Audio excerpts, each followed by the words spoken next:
got a lot in store for you. We'll be talking nations, states, empires, borders, and all things Christian nationalism. I'm Susannah Black, senior editor at Plough Quarterly. And I'm Peter Momsen, editor-in-chief of Plough. And if you haven't already, you should really catch up on our growing back catalog of episodes.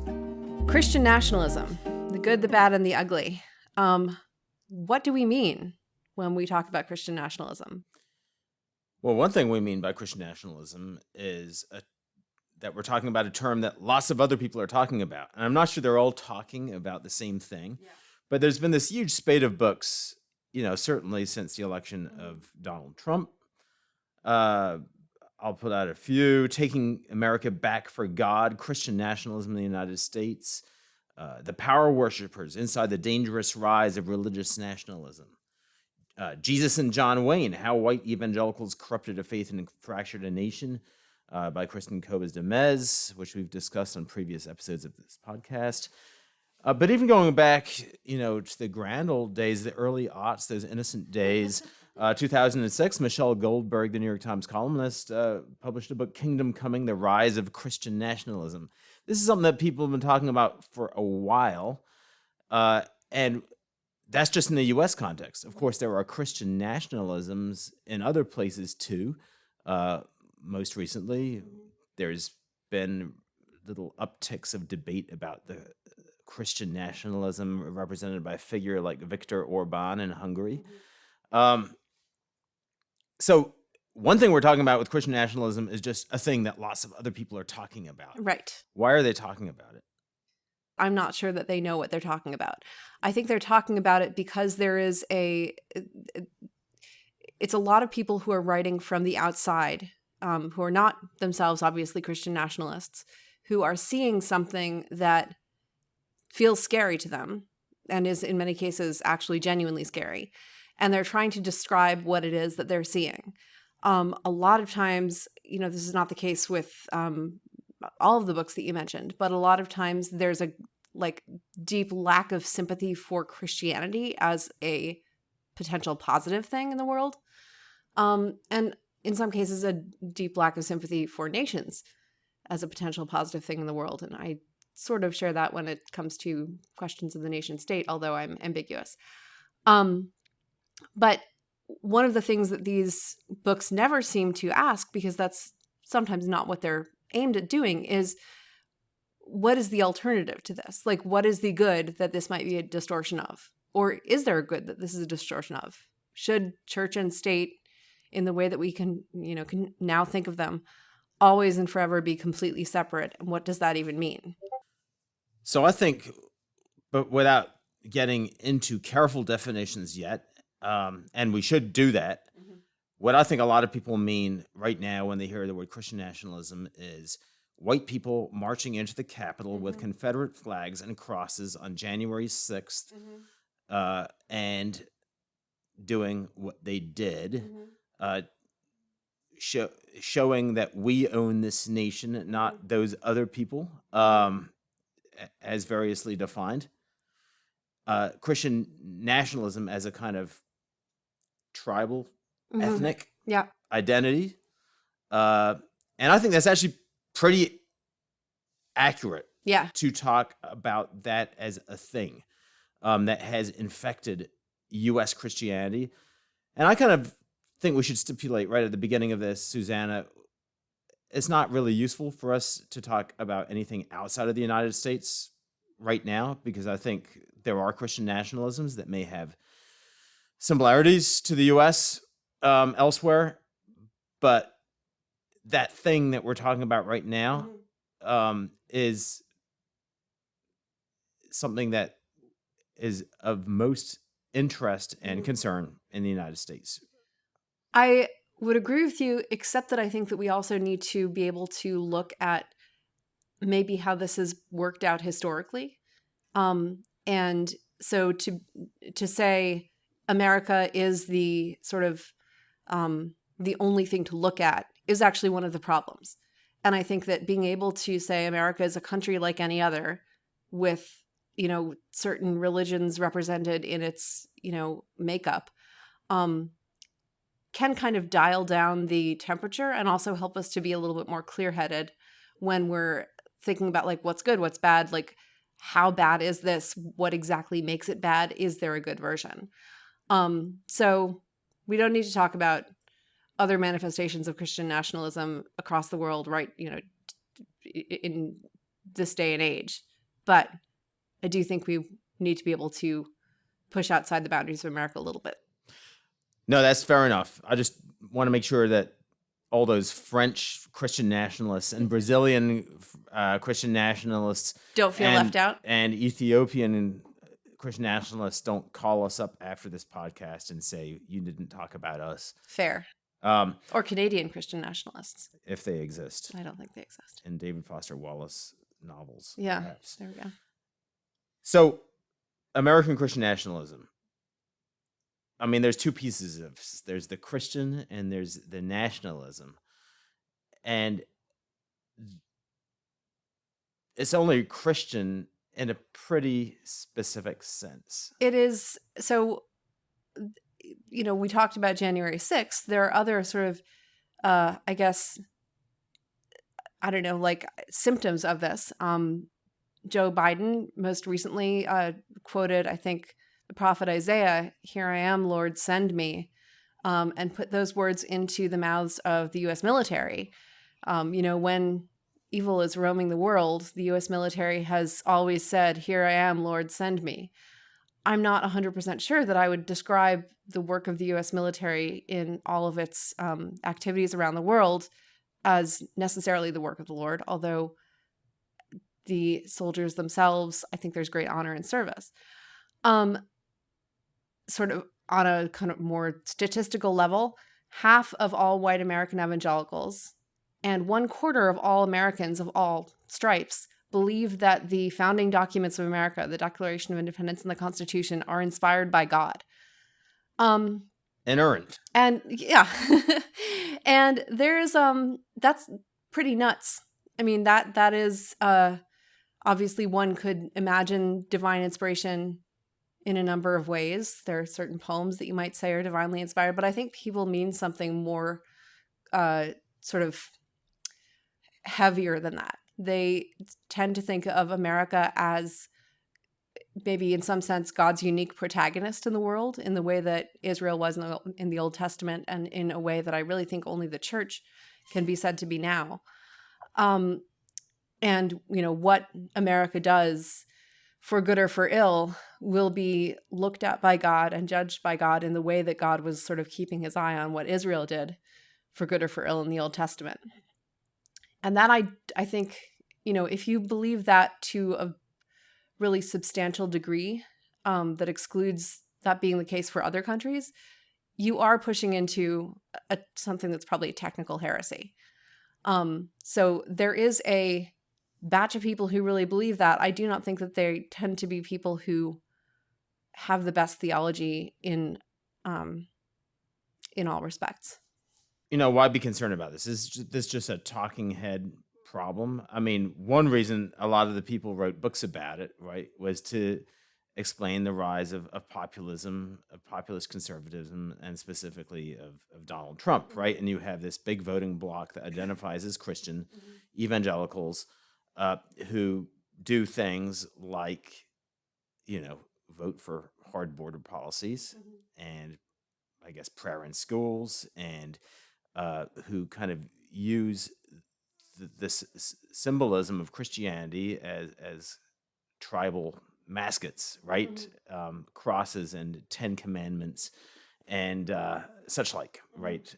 Christmas nativity scenes becoming a sort of symbolic battle point. One of the best books that I looked at was Taking America Back for God. I mentioned it before, by Andrew Whitehead and Samuel Perry. There are two sociologists, one in Indiana, one in Oklahoma. And they kind of looked at it, I thought, quite dispassionately. And they were very careful to distinguish, quote, Christian and, quote, nationalism from both actual Christianity and actual nationalism. One of the things I thought was most fascinating from their findings was that those who identify with Christian nationalism, sociologically speaking, actually have quite different beliefs and behaviors than people who are devout Christians. Can you say more about that? What were the examples? Well, so, and how do you define what's it about Christians? So they looked at people who, go to church and regularly and show strong engagement with their religion. And one big one is immigration. People who are really engaged with their religious tradition, statistically, tend to listen to the teachings of Scripture about welcoming the stranger. We've talked about that before, and to put a strong emphasis on helping the weak, right? Whereas those who identified as Christian nationalists did not, obviously. So that's one example, and there's others. When it comes to economic justice, to racism, where those who identify as Christian nationalists have much harder positions of us versus them than those who tended to be deeply immersed into their religious traditions. Now, obviously, these are all generalizations, right?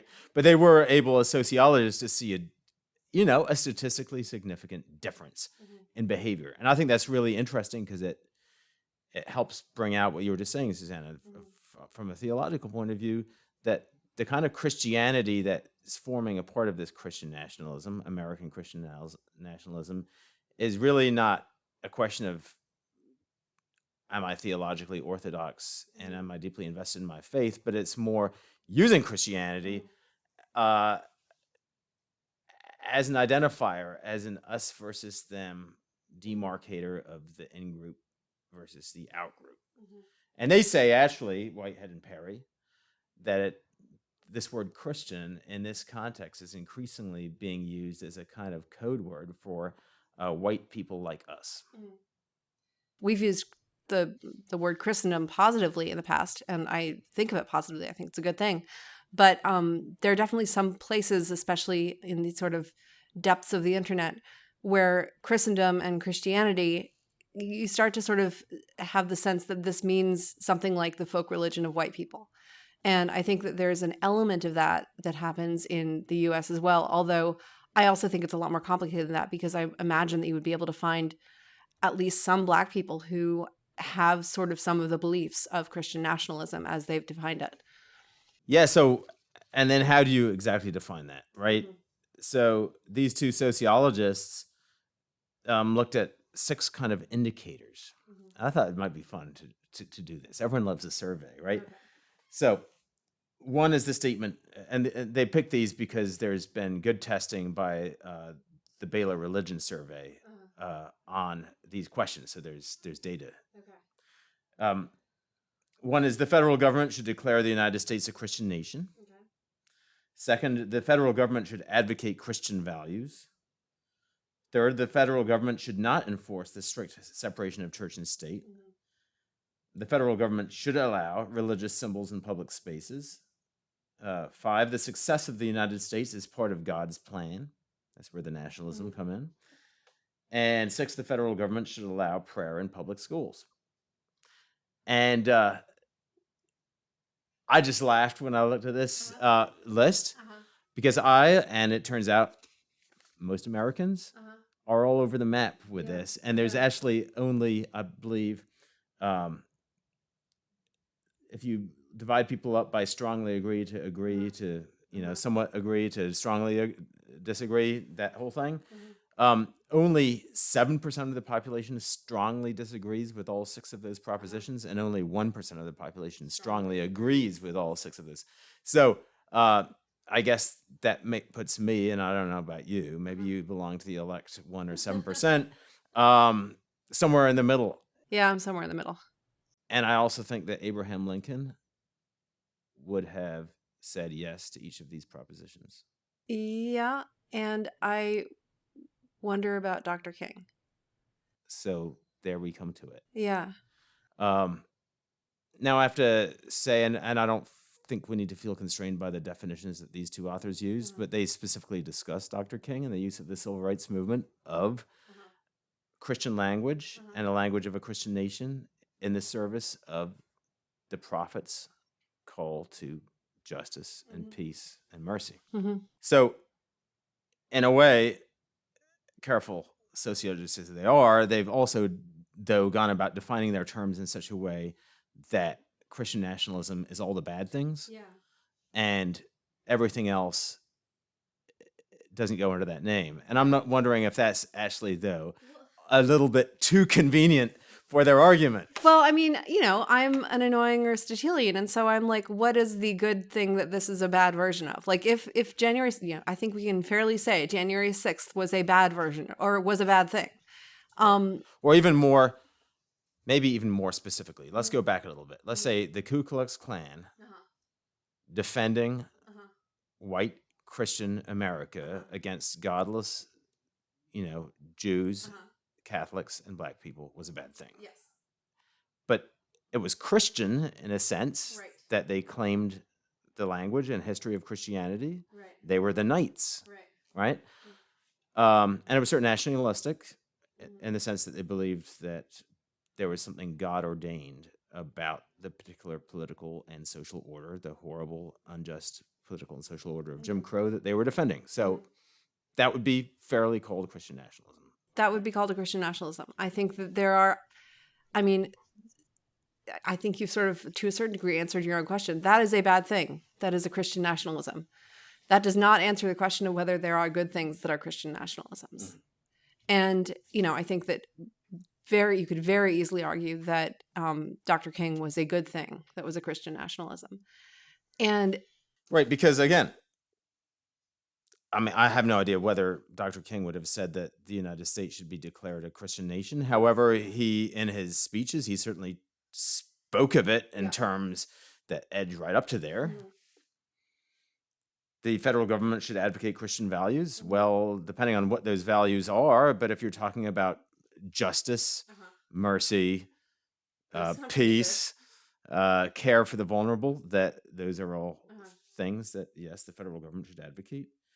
Should not enforce the strict separation of church and state. Well, public appeals, to the gospel in regard to matters of public policy seem to at least eat away a bit at that separation. Yeah. Religious symbols in public places. Mm-hmm. Well, I mean, that you can't really have the black church without having religious symbols in public places. I mean, the other option is to eliminate the black church from public life, and I'm not sure that there are many people who are not white supremacists who would really want to do that. Success of the United States is part of God's plan. Well, the arc of justice. The arc of history bending towards justice. Yeah. And prayer in public schools was not actually that controversial at that time. So, yeah, I think the bad Christian nationalism we're talking about exists. Is there a good version of it? We may have reinvented post-liberalism in the sense that, once again, bad things are bad, whereas good things, by contrast, are good.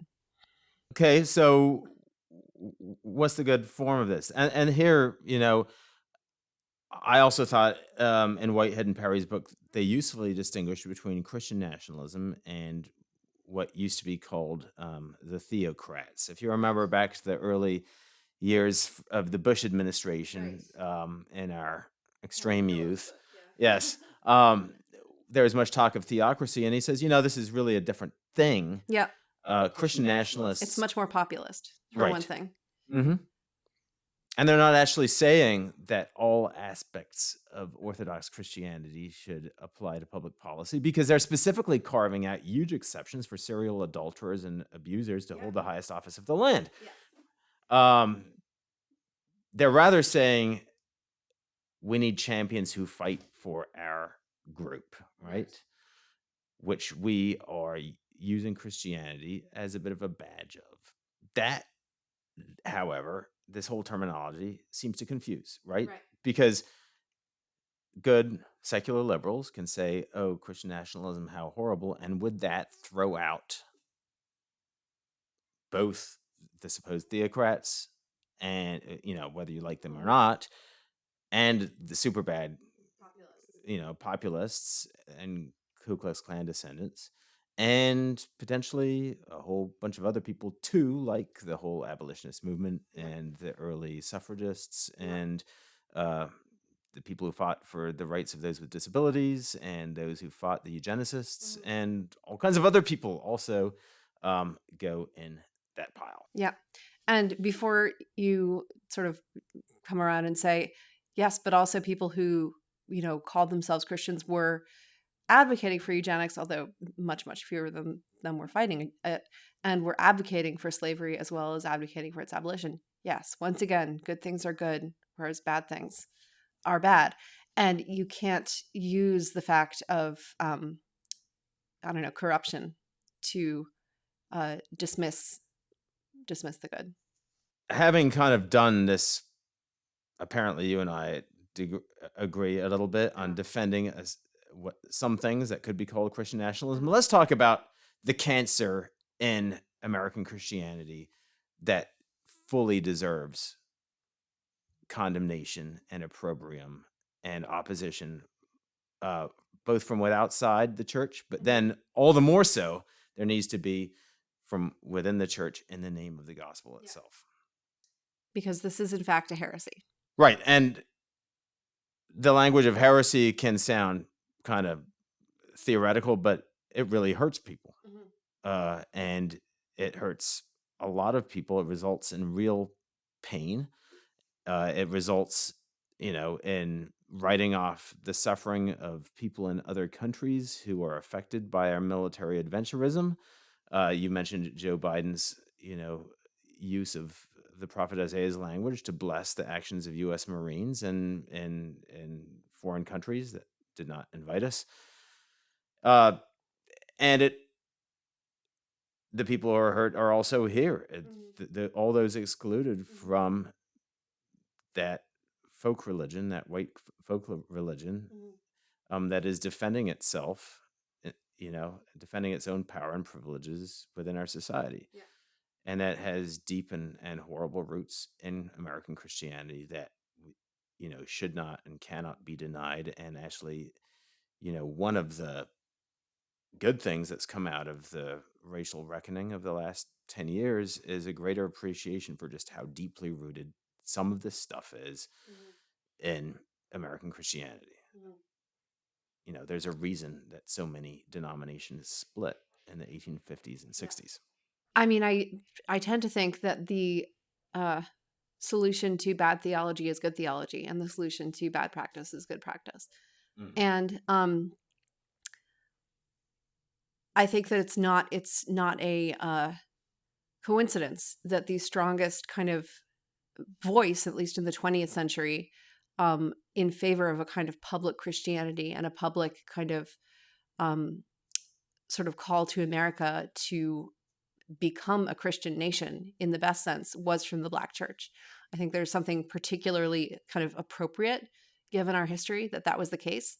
And, I think that God knew what he was doing. That said, so I guess one of my kind of suggestions towards solution, I'm not sure that that's even what we're looking for, is pay attention to the tradition of the Black church in trying to find a version of Christianity, or rather a version of Christian civic engagement that is both indigenously American and not toxic. That is not the only place that I think that can come from, but I think that is a big place. And another place, of course, is history. Yeah. And it's so helpful, as you were saying earlier, to just extract ourselves from the peculiarities of the United States. And when you're talking about big principles, look at a place like El Salvador in 1980, where Archbishop Romero, Oscar Romero, the Archbishop of San Salvador, was in the name of the gospel calling on both a repressive government and Marxist guerrillas to desist from violence, to respect the rights of the poor, and very specifically in the language of the Passion and Good Friday, calling a people and a government to go the way of Jesus.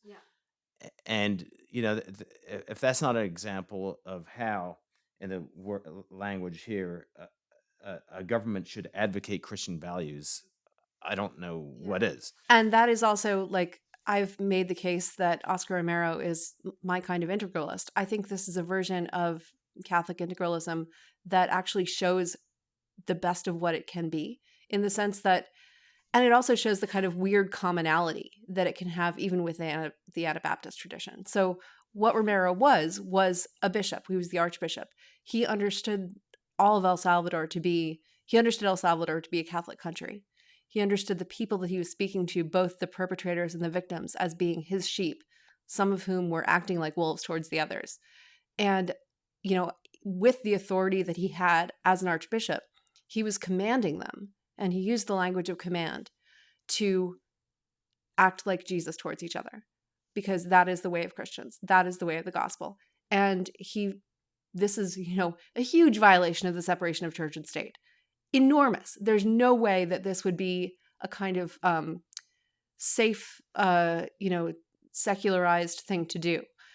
But this is an appropriate, I think, thing that is the role of the church. It is the role of the church to speak to the state, and when the state is being just as when the state has just laws, that are, based on the natural law, an expression of the natural law, rather than unjust and arbitrary and tyrannical laws.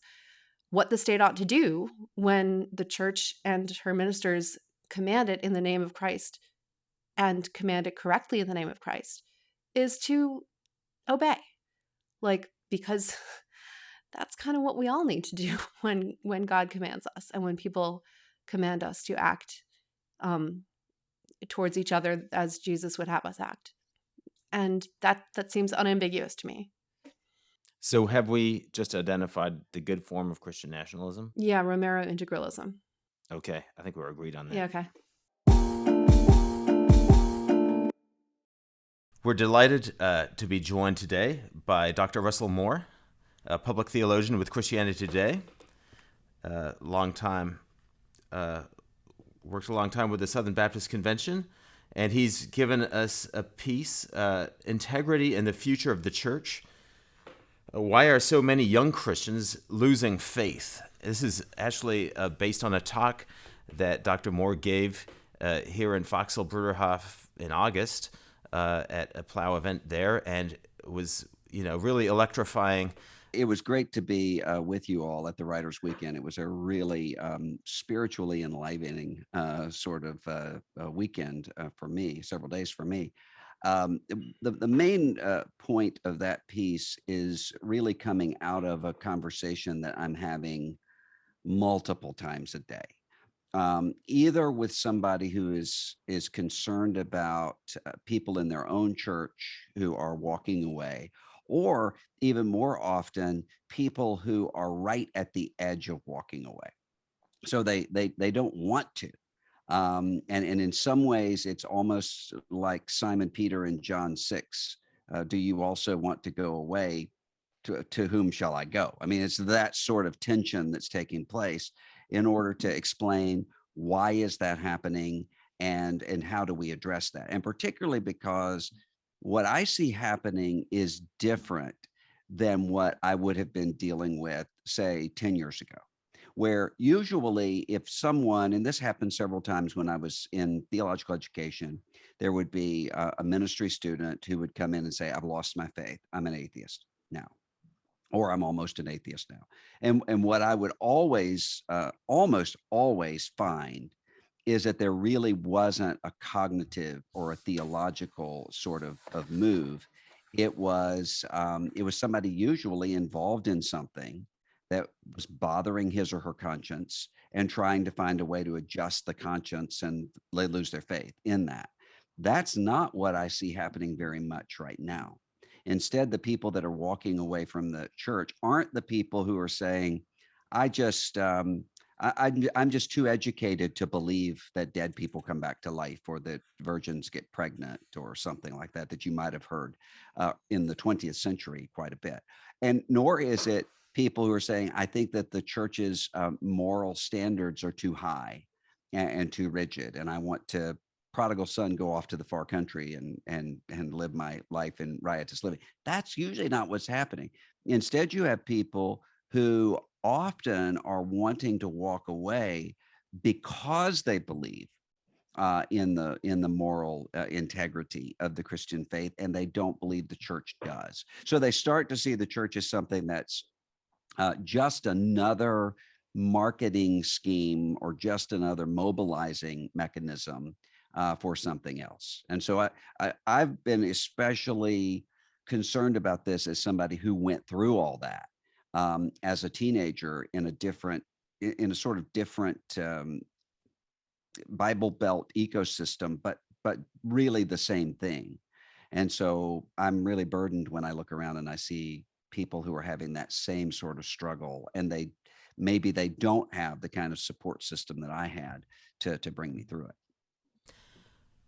I mean, one thing that was really striking to me in your piece is how you say it's the struggle for many of these people is that the church doesn't actually believe what it says it believes.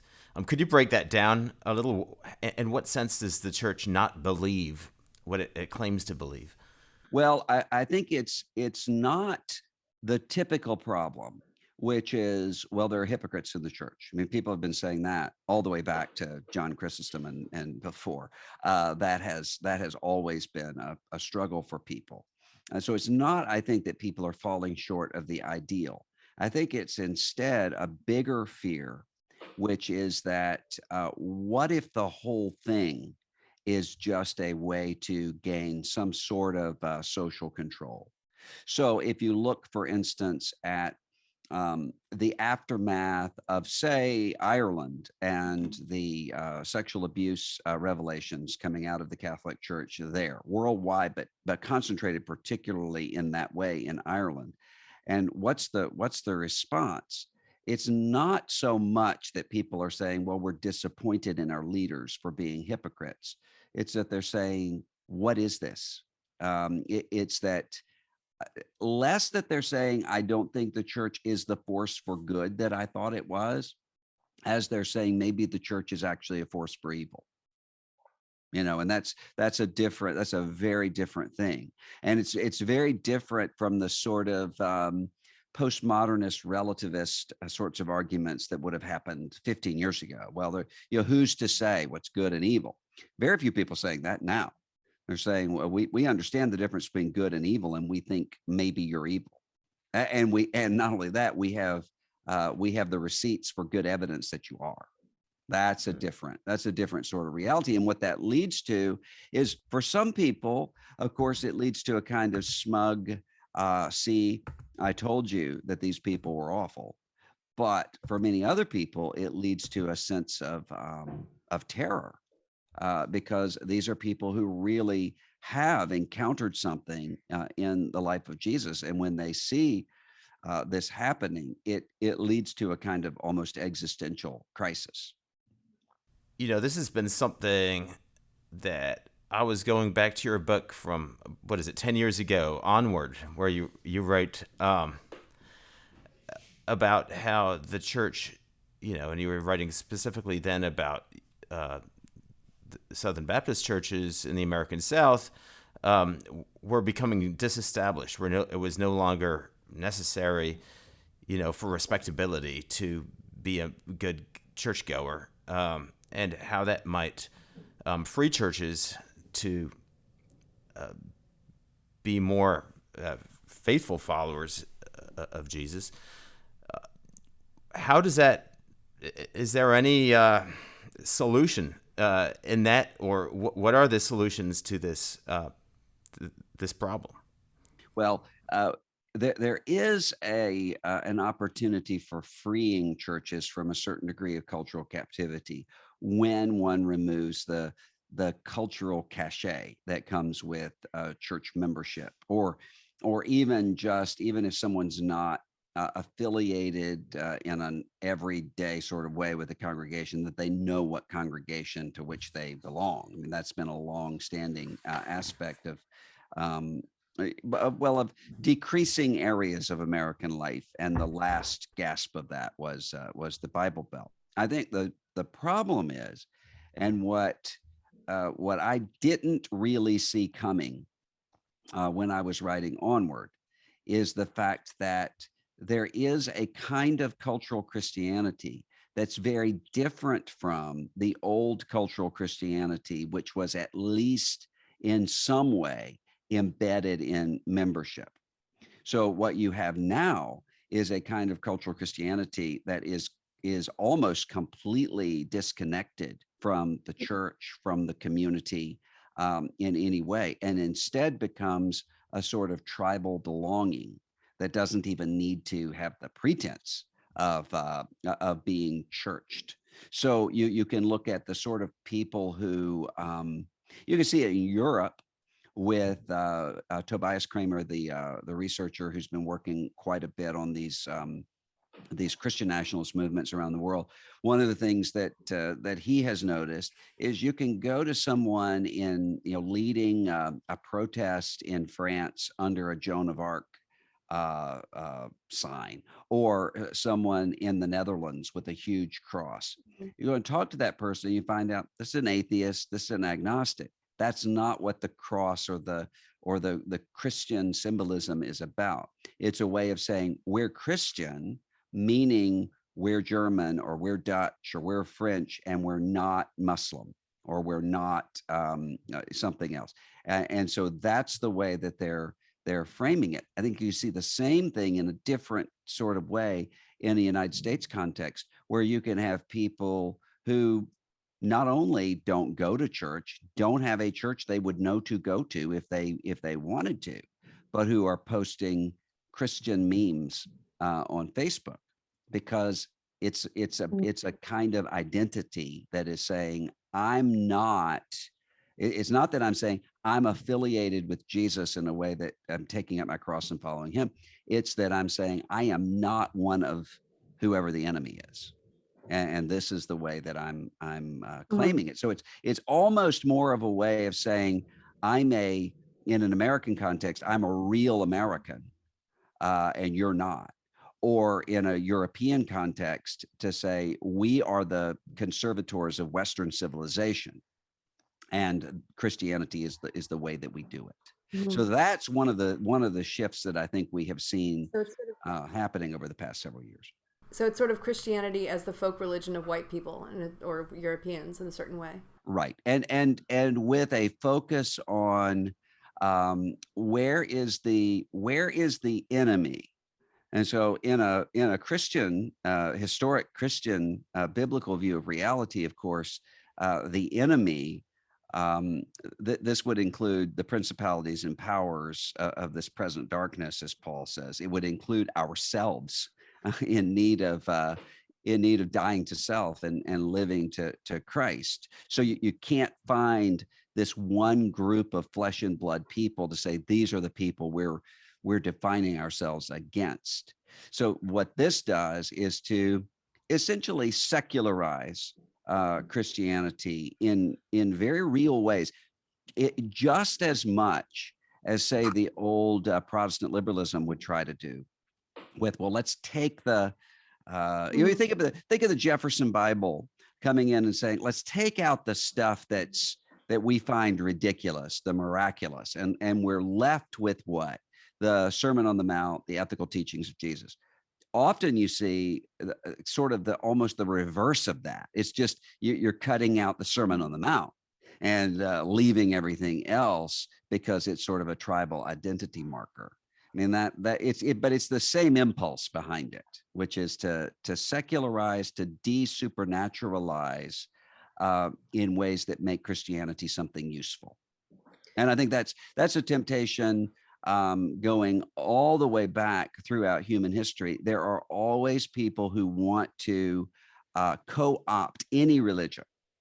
Caesar is doing that with the pantheon of gods in the Roman Empire. You see that with Pharaoh. You see that so many times, where if you can take a religion and co-opt it, then what you can do is take whatever the ideology is, or whatever the interest is, and you can lift it to a level of authority that is beyond question.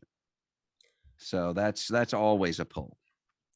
specifically on this topic of Christian nationalism, and I'd love to get into the left side of this too in a little bit. But if we start with the Christian nationalist side, the response to what you just said, Russell, would be, I think, Christian culture really is under threat. We're losing out demographically in Europe and the United States. There's an overweening, cosmopolitan elite that's dismantling family, that's dismantling view of the role of men and women, that's indoctrinating our children in schools. The cultural cohesion of our communities is being diluted or ripped apart by uncontrolled immigration. And so we need to rise in defense. We need to stop playing along.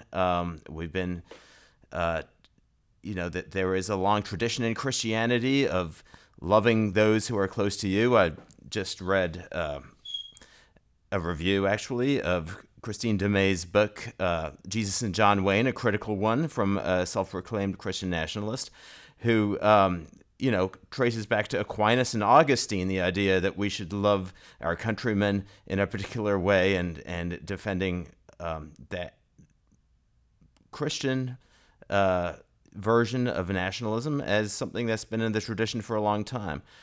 So is there anything to that? No, I think because essentially what often these conversations come down to is, who is my neighbor? And where are the limits of my responsibility? And then behind all of that, I think, is a larger question. And the larger question is in some words that you used in framing this: we and our. We are having a demographic decline, or we are having these sorts of things. Question is, how do we define we and our? And so I thought it was, I've been almost chuckling to myself for a couple of weeks, because I teach on a secular campus, students who almost all are not Christians and haven't had any real contact with Christianity of any substantive level. And I had a friend of mine come in who's a longtime church planter, urban area, working in these things. And one student said, why do you even want to use the word evangelical when it has so many bad connotations in this context? And my friend said, because most of us are in Africa and Asia and Latin America, and the North Americans aren't entitled to just change what we're called. And it was almost this moment of, and you could almost see everyone thinking, well, I wasn't expecting that. I thought the most important thing that he said there is us, most of us, right. Meaning that we belong to the body of Christ, which is just as much Asia and Africa and Latin America. So I think the framing of who we are, and the sort of blood and soil identity, is exactly what you see going all the way back to Lamech and Nimrod and Cain, and what you see happening with you see happening with what John the Baptist is saying. Don't say to yourselves, we are children of Abraham, because God from these stones can raise up children of Abraham.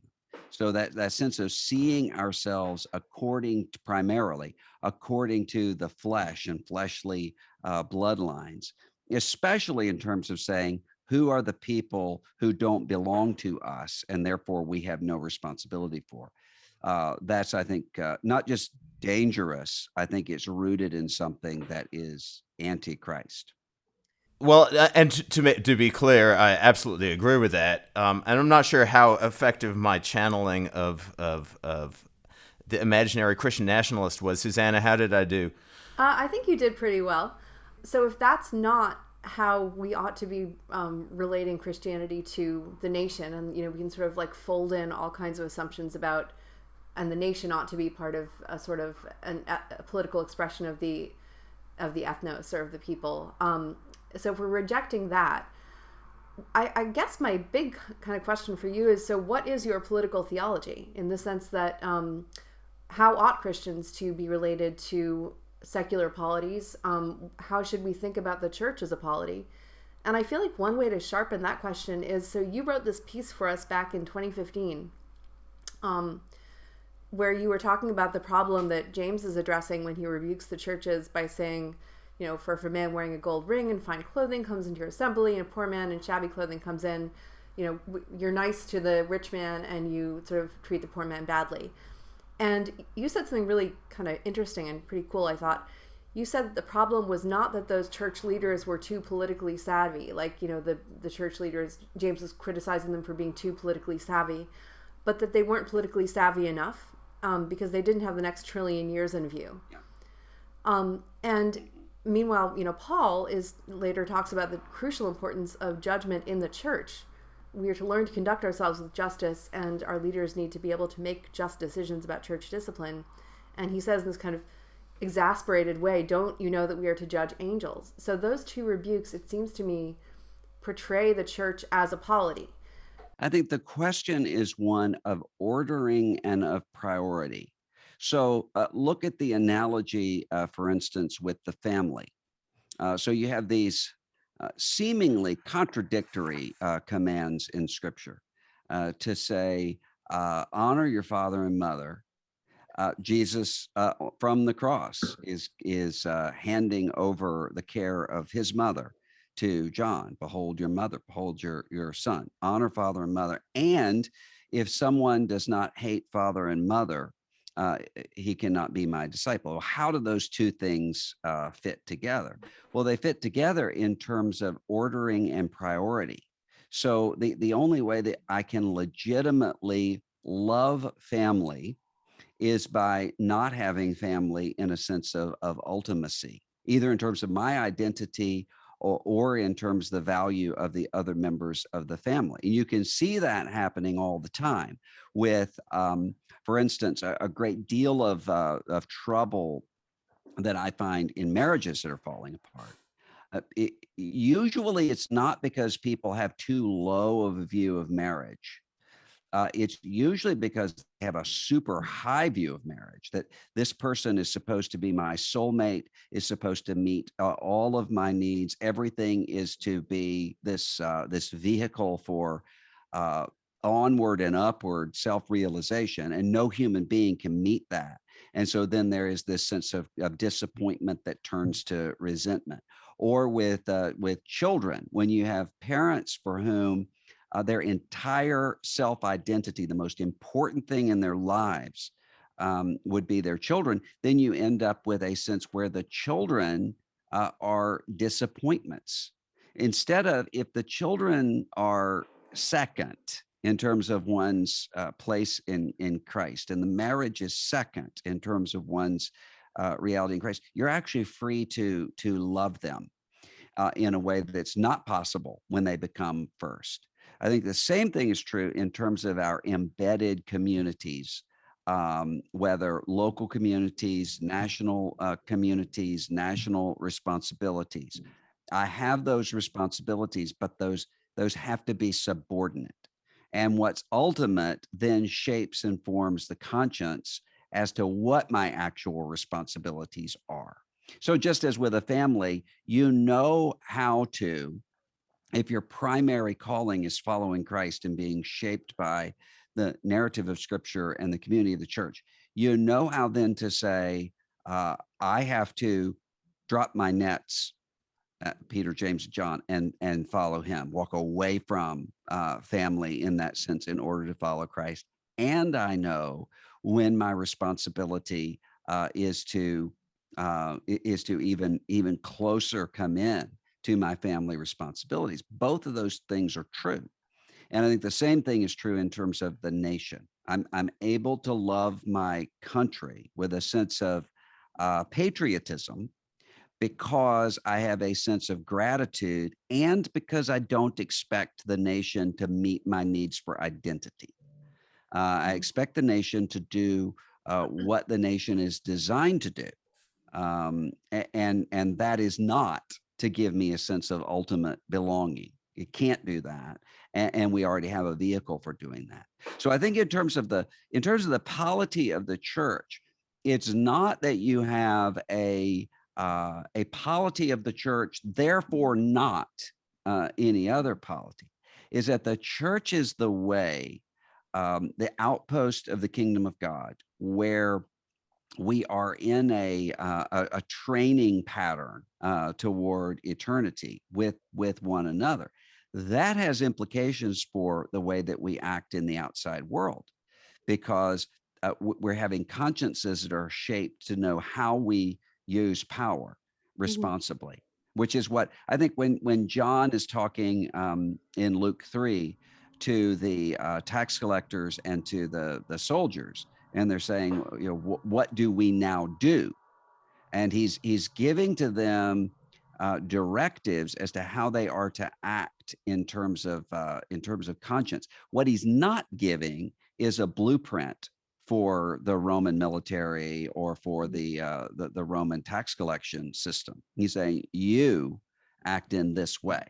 So I think that the church then shapes and forms the kind of people who can carry out those varying responsibilities, which are going to differ from person to person. So it shapes and forms the archaeologist in a way that doesn't require the church to dictate what archaeology protocols ought to be.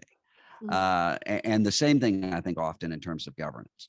From an Anabaptist perspective, I absolutely agree with that. And, I'll pull out my favorite Tertullian quote again, the early church father, that in matters of religion, there can be no compulsion. Otherwise, it's no longer religion. I want to back away from the political theology angle a bit and get back to what you were saying, Russell, about how the church can retain its integrity as an outpost of the kingdom of God. So quite practically, let's talk about the United States now, and with apologies to our listeners elsewhere.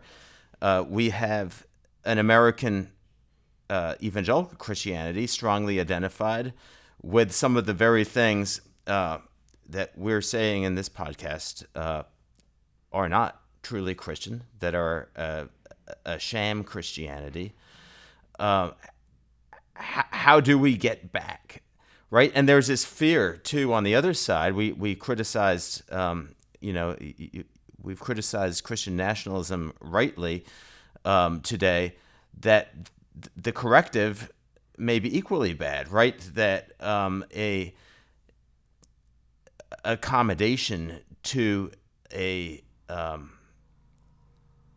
liberal critique of Christianity by rushing to dismantle all the things that we think are bad will leave nothing left, right? And that you see that a lot, quite in people's personal lives, the number of former evangelicals, the so-called ex-evangelical phenomenon, who don't necessarily seem to be running to a robust Christian vision. What more often happens is that they simply become liberal Democrats.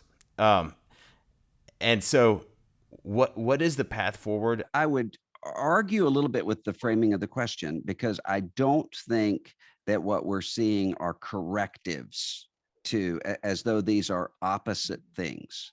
So the sort of Christian nationalism that we spoke about earlier, or the kind of liberalizing, whether in terms of, say, the early 20th century modernism movements, or what we're seeing in terms of just secularization all the way out. I don't think that those are opposite things and correctives of one another. They're actually manifestations of the same thing, which is to see Christianity as a means to some end.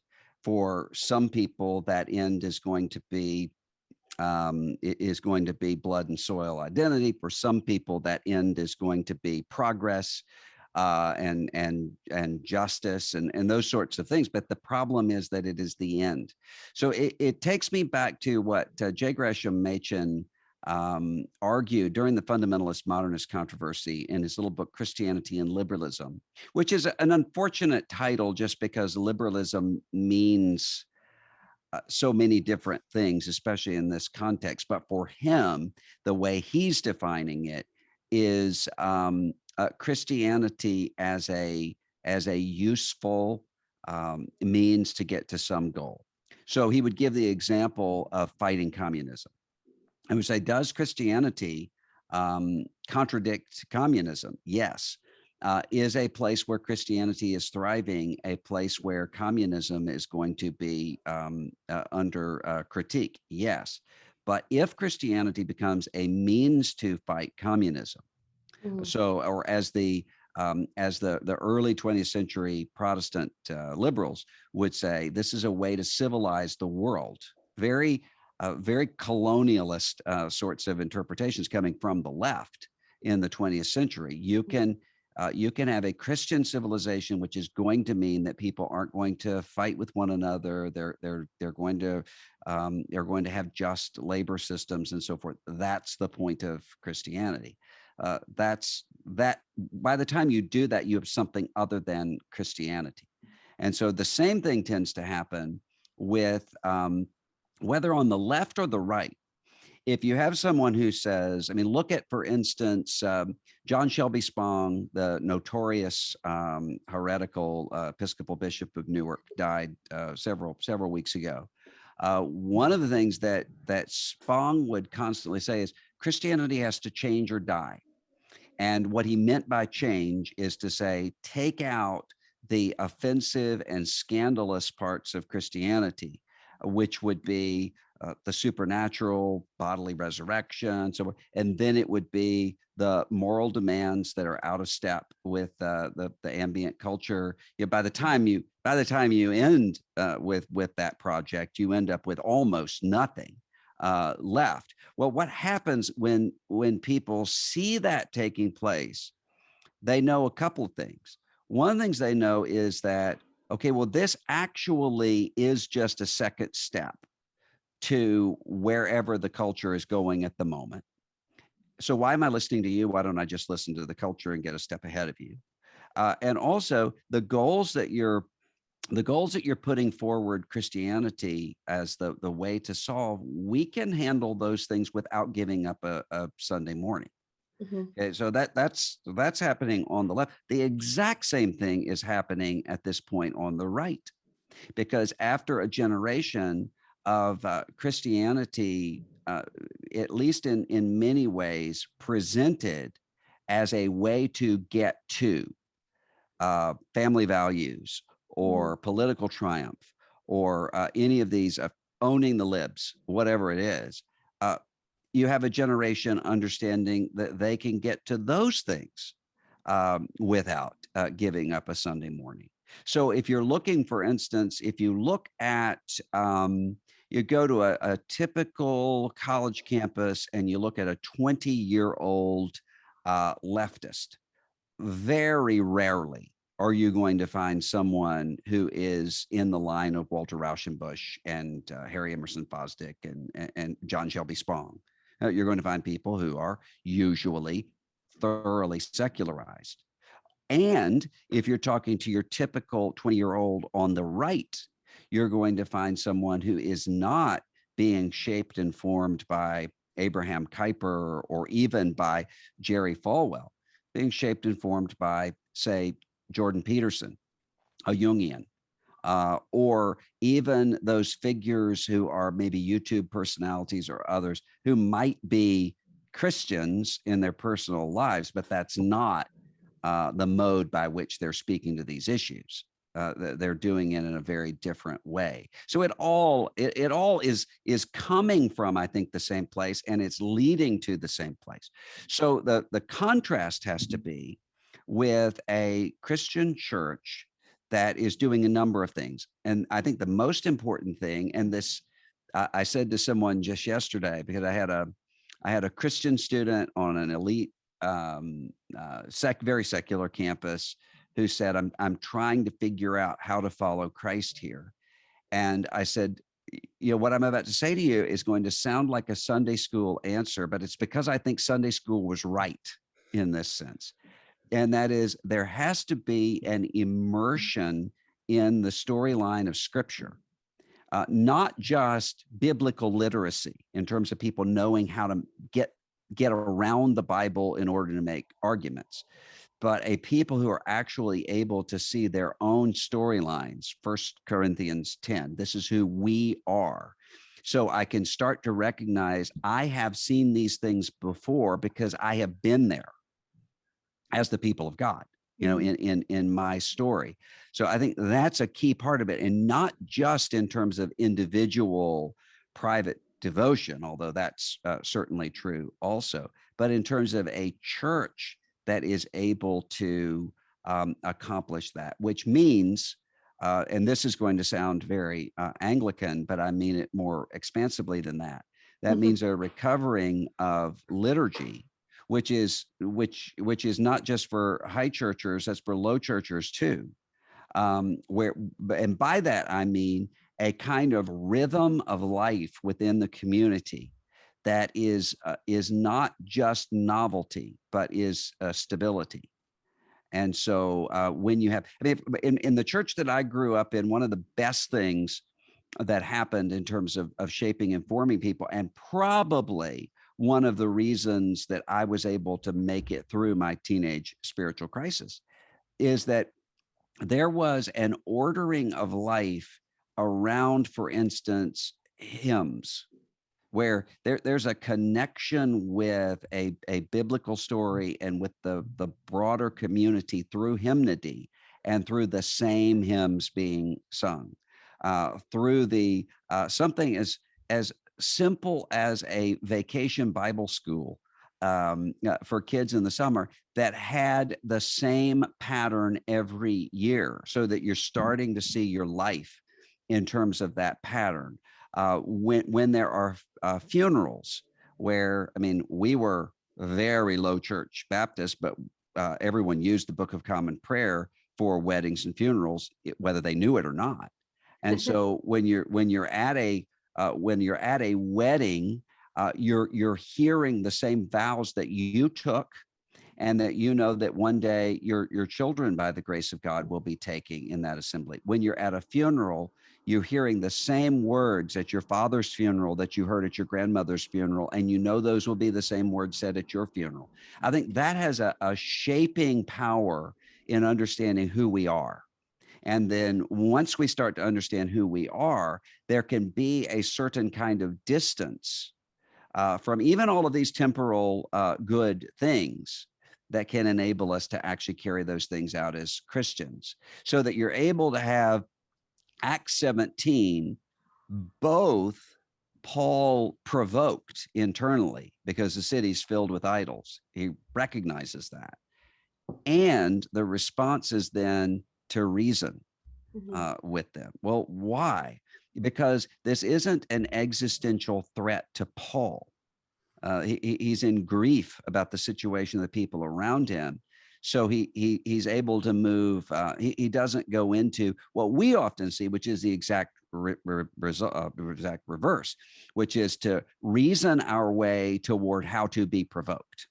So the being provoked is itself theatrical, and that's I think that a church that takes seriously the sort of life that we're to have together, that's the way that we counteract all of this.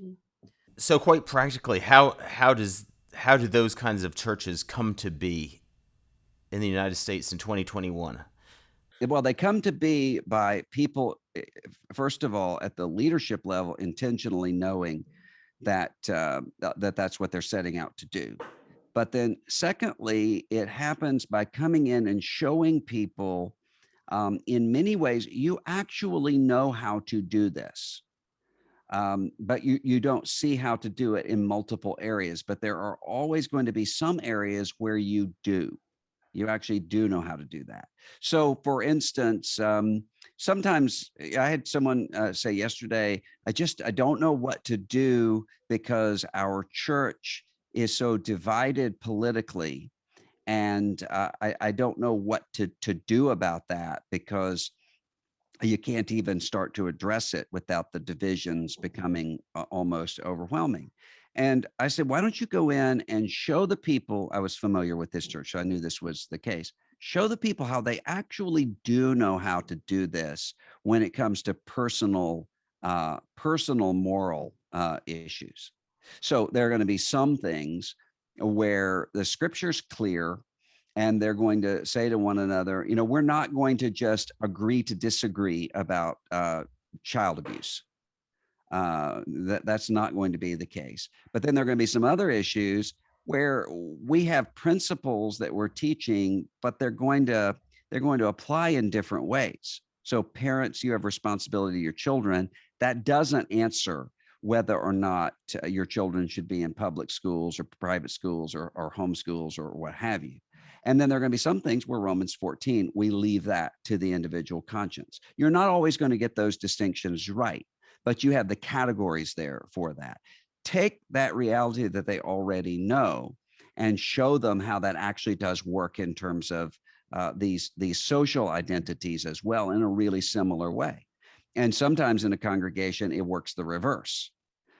So, I mean, for instance, I found it was really interesting in working in the area of human dignity that I would have an event where I would have maybe half the people there for whom it was easy in their congregations to get up and to preach or teach against abortion. People would applaud. Really difficult if they were to talk about the Kurdish refugees down the street from them and the responsibility to see them as in the image of God and to care for them. And then you would have someone else who maybe is a church planter in an urban area where it's really easy to get up and say, we need to care for the refugees in our community. But there's a chill and a backlash if he talks about abortion. Both of those, they kind of needed each other to say the scripture is speaking to all of these things, regardless of where we are in terms of political controversy. So take the concern that your people have for refugees, don't negate it, show them how that actually applies to unborn children, and then take the concern that these other people have for abortion and say, yes, here's the reasons why you care about the vulnerability of unborn children. That's why you ought to also care about their moms. That's why you also ought to care about the poor and so forth. So take what people know and show them that really sometimes things they think are alien to them really aren't. They're really in continuity, which is why there was a Cato study several years ago that was surprising to a lot of people, didn't surprise me at all, which said that the more evangelistic a church is, the more likely that church is to be welcoming of immigrants and refugees, involved in caring for the poor. So this sort of contrast between evangelism and social concern that we often see actually doesn't exist in real congregations that are evangelistic. Doesn't surprise me. Why? Because if you have people who are focused on mission, they see the people around them not as enemies trying to destroy them, but as a mission field that potentially could be their brothers and sisters in Christ in the future. That changes the way you see people. And so showing it's taking things that already exist and showing people, here's what we're doing and here's why. Mm-hmm. I think that long term that has an effect. I'm wondering whether you'd be willing to sort of talk a little bit about how in the sort of in your post SBC life, what you see your kind of mission as. You've been someone who's sort of tried to, I think, interpret evangelicals to the wider world. You've been someone who's represented, to a certain degree, evangelicals in the wider world. And you've also spoken to the church. how do you see the balance of those things working out in your new role? And just I'd love to hear your thoughts about that. In exactly the same way, because I don't think that those are two separate tasks. I think those are in many ways the same task, because what's happening when one speaks to the church, one is being overheard by the world. And when one speaks to the world, one is often being overheard by the church. So what you're trying to do in both cases is to, in speaking to the church, to say to those who are maybe with some curiosity watching in, here's why this is important, that we care enough about the bride of Christ to want to see her thriving, because this is beautiful. And then as we're talking to the outside world, to say everybody has to do this.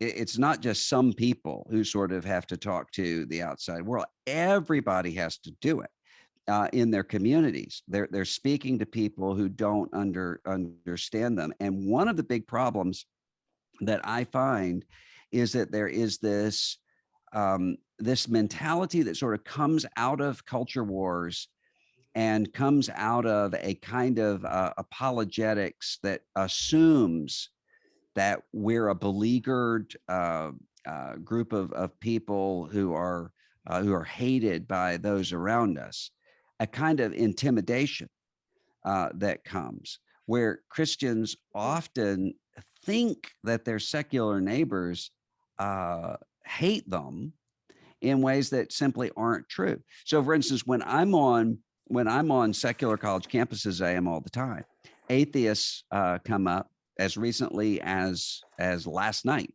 I had one atheist agnostic after another coming to meet with me, and what they're asking about is not, what do you think evangelicals are going to do in Iowa in 2024? Nobody's asking that. Instead, they're asking things along the lines of, as one said, I'm curious, and if this is too personal a question, and if it's offensive, you don't have to answer it.